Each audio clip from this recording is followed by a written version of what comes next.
c'est moi, Lola.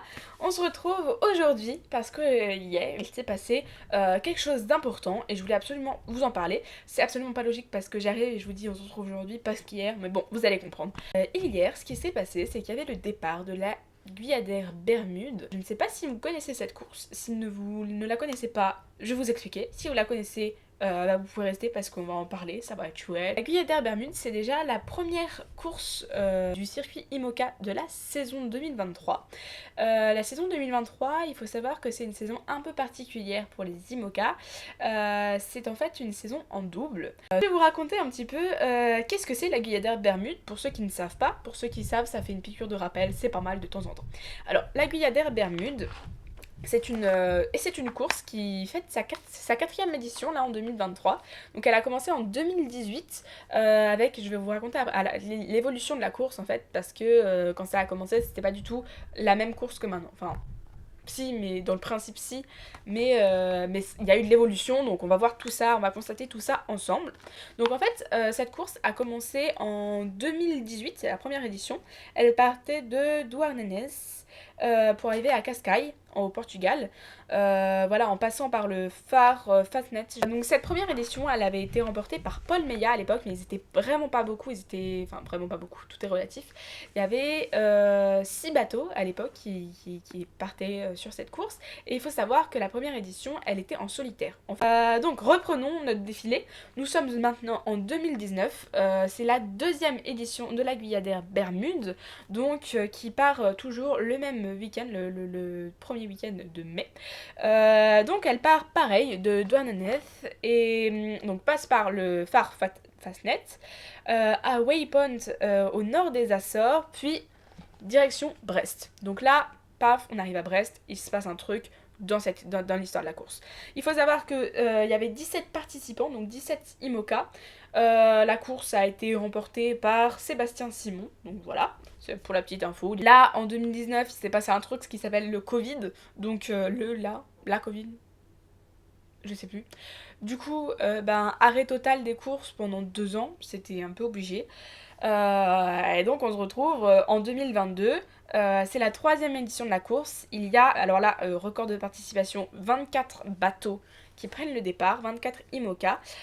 C'est toujours en solitaire là, donc on part de Brest, et on monte au phare Fastnet et on descend vers le waypoint Gallimard, parce qu'il faut savoir que la maison d'édition Gallimard, qui est une maison au passage que j'aime beaucoup, Gallimard est un partenaire de la Guyadère Bermude et ils ont mis en place en 2022 les récits Gallimard.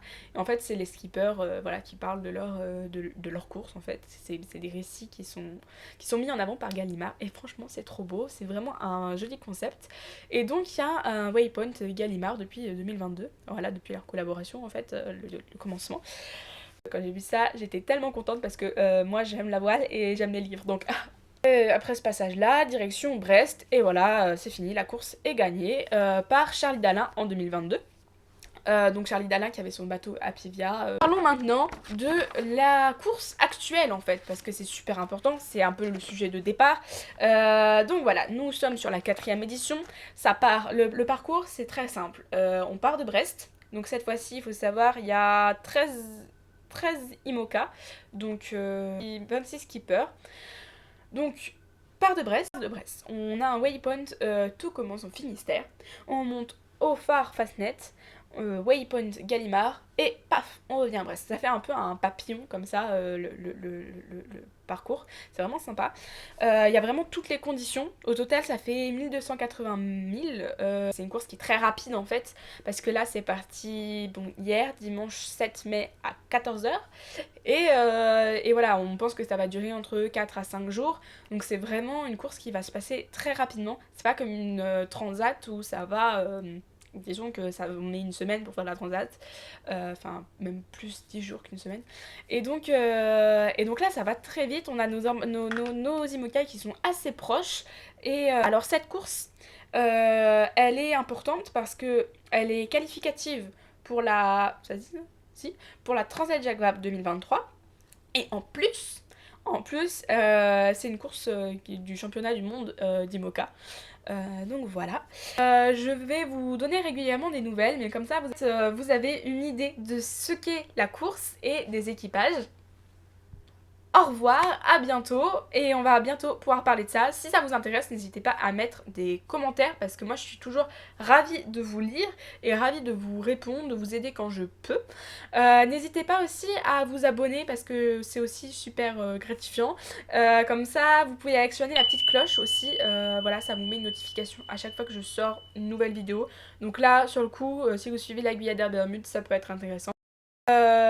Et donc voilà, j'espère que la vidéo vous a plu. Si c'est le cas, bah vous pouvez liker, vous pouvez partager avec vos amis, parler de la course, c'est toujours génial.